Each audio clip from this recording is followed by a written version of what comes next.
Le nom de Jonas n'apparaît dans la Bible qu'une seule autre fois en dehors de ce livre de Jonas.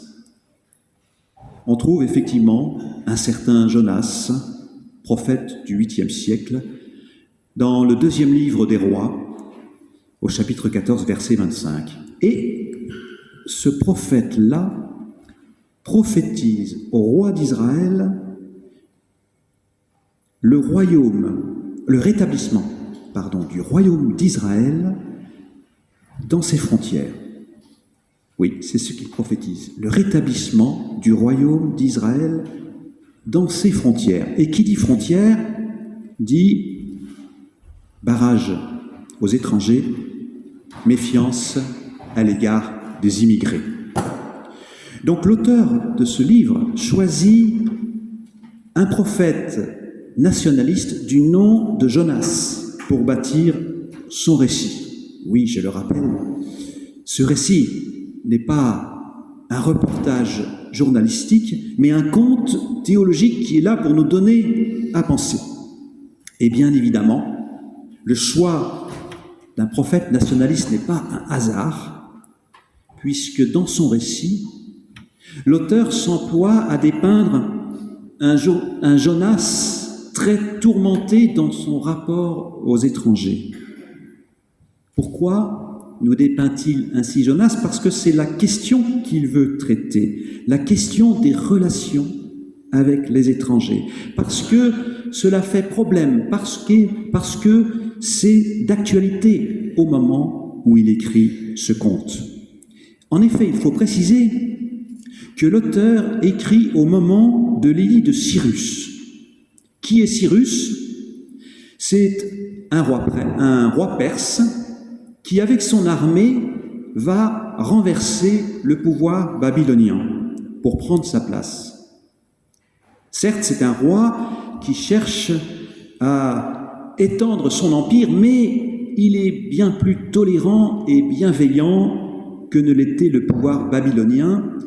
Ainsi, le roi Cyrus est reçu avec soulagement par les Israélites. Et même, on peut dire qu'il sera accueilli comme un Messie, car, dans sa grande mansuétude, il donne l'autorisation aux Israélites qui ont été déportés à Babylone de revenir sur leur terre natale, afin de reconstruire leur temple et leur ville. Donc, c'est une bonne nouvelle, une issue heureuse pour le peuple. Sauf que les Israélites développent une sorte de xénophobie et de nationalisme, en particulier sous la conduite d'Esdras et Néhémie. Ils édictent des lois interdisant les mariages avec les étrangers. Ils sont tentés de mettre les étrangers dehors. Ils rêvent d'une cité où il n'y aura qu'un seul peuple, une seule religion, une seule culture, purifiée de tout élément étranger. Alors pour contrecarrer ce courant nationaliste et identitaire, plutôt que de faire un grand discours, l'auteur biblique raconte une histoire qui met en scène Jonas. Jonas, un personnage auquel facilement on peut s'identifier, comme je vous propose de le découvrir maintenant. Première étape de l'histoire, en effet, vous l'avez entendu, Jonas refuse d'aller à Ninive, là où le Seigneur l'envoie. Pourquoi ? Parce que Ninive est une grande ville qui se trouve à l'étranger. Peut-être vous en avez vous-même fait l'expérience, aller dans un pays étranger en tant que touriste pour visiter des sites naturels ou historiques, pour découvrir des personnes, une culture, c'est plutôt agréable. Par contre, aller à l'étranger pour un long séjour, là, c'est plus difficile. Et on peut être habité d'un sentiment mitigé, plein d'ambivalence. D'un côté, il y a l'excitation, l'enthousiasme de découvrir une autre culture, et puis de l'autre, on a peur de l'inconnu.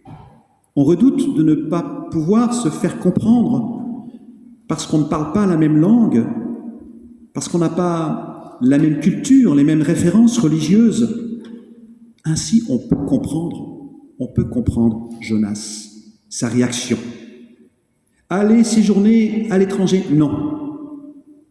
En plus, à Ninive, qui est la capitale de l'envahisseur, c'est-à-dire la ville ennemie par excellence, c'est beaucoup trop demandé. Non, Jonas ne veut pas y aller. Jonas ne veut pas être confronté à tant de différences qui peuvent devenir des murs d'incompréhension, qui peuvent se transformer en hostilité. Alors il s'en va. Et il s'en va dans la direction diamétralement opposée. Et voilà. Deuxième étape du récit, Jonas va se cacher au fond de la cale d'un bateau. Il choisit ainsi de se couper du monde. Il entre dans sa coquille, pourrait-on dire, ou dans sa grotte, hors de toute relation. Il s'isole. Et lorsqu'on vient le trouver parce que la tempête fait rage, et qu'on se demande si c'est lui qui en est la cause, là, grand moment de solitude pour Jonas.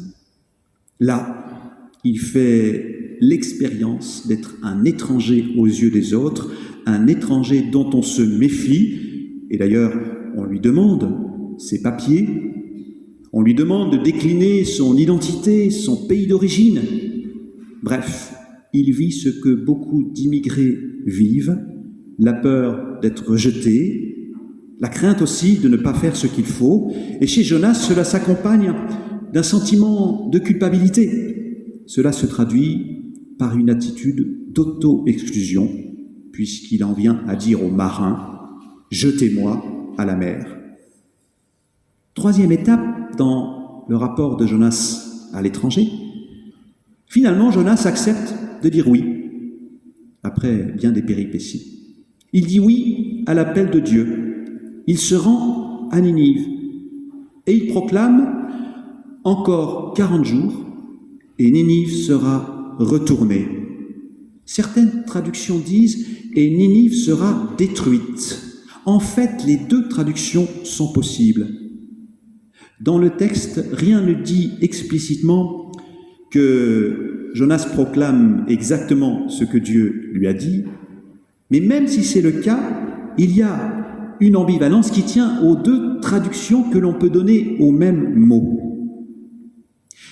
Jonas comprend la proclamation de Dieu comme une condamnation. Dans 40 jours, la ville sera détruite. Alors que Dieu a peut-être dit plutôt, dans 40 jours, la ville sera retournée. Retournée dans le sens de transformer, convertie. Et d'ailleurs, c'est ce qui se passera, effectivement, puisque toute la ville se convertira. Et si Jonas pense que la ville est condamnée, peut-être c'est l'expression d'un préjugé xénophobe. C'est parce qu'il pense que de Ninive, rien ne peut sortir de bon. Selon lui, les Ninivites sont violents, mauvais, et cela ne changera pas. Ils resteront violents et mauvais. Quatrième étape, qui est le corollaire de la précédente, Jonas fait l'expérience lui-même, l'expérience de l'étrangeté de Dieu. En effet, Dieu n'est pas comme il se le représentait, Dieu n'est pas comme il le concevait. Dieu devient pour lui un étranger. Et cela suscite en lui un certain malaise. Son cœur s'enflamme de colère, nous dit l'auteur biblique. Et dans son dépit, il va jusqu'à crier « Maintenant, ô Éternel, de grâce, ôte-moi la vie, car la mort est pour moi préférable à la vie. » Ainsi, Dieu lui devient tellement étranger qu'il préfère en finir. Alors, la fin de l'histoire ne nous dit pas ce que devient Jonas. On pourrait se dire dommage. À mon avis, c'est volontaire. C'est une façon de nous inviter, chacune et chacun, à poursuivre l'histoire En effet, si je m'identifie à Jonas à cet endroit, eh bien, je me trouve à la croisée des chemins. Est-ce que je crois en un Dieu qui sauve les uns et condamne les autres? Est-ce que pour moi, le monde est divisé en deux camps, avec ceux qui seraient du bon côté, ceux qui seraient du mauvais côté, et en plaçant Dieu de mon côté, bien sûr, ou bien est-ce que je crois que Dieu est autre que moi, qu'il ne raisonne pas comme moi? Est-ce que je crois que son amour ne connaît pas de frontières? Est-ce que je crois que Dieu s'adresse à tous, au-delà de mes préjugés, au-delà de mes critères de sélection? Est-ce que je crois que sa miséricorde est sans limite dans l'espace comme dans le temps? Je savais que tu es un Dieu clément et miséricordieux, lent à la colère et plein de bienveillance. C'est la confession de foi de Jonas. Mais c'est un peu comme s'il récitait une leçon apprise sans y adhérer vraiment, avec un brin d'ironie. C'est ce qu'on lui a dit. Mais en lui, il y a quelque chose qui résiste. Peut-être des préjugés qui reviennent. Peut-être la peur de perdre ses repères familiers, son identité. Et moi, est-ce que j'adhère à cette confession de foi? Est-ce que je la vis dans ma relation aux autres, d'où qu'ils viennent et quoi qu'ils soient? Seigneur, tu sais combien je suis enclin à élever des frontières, moi aussi. Élever des frontières entre moi et ceux qui sont différents de moi. Alors, s'il te plaît, ouvre des portes dans les murs de mes préjugés. Transforme mes peurs en joie d'accueillir et de t'accueillir dans l'accueil de l'autre. Amen.